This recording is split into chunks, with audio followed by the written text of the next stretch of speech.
කුඩා ගම්මානයක් රළු ගංගාවකින් වෙන් වෙලා තිබුණා. හැම වැහි කාලෙටම ගඟ තරණය කරන එක හරිම අමාරුයි. හැමෝම කිව්වේ මෙතන පාලමක් හදන එක? අපෝ ඒක නම් කරන්න බැරි දෙයක්.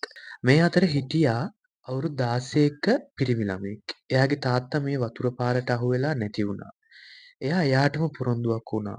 මම මේ පාලම කොහොම හරි හදනවා කියලා. මිනිස්සු එයාට hina වුණා. ඔයා තනියමද? අඩු ගානේ ඔයාට වැඩ ගොඩක්වත් පුළුවන්ද? ඔහු තනියම උත්සාහ කරා.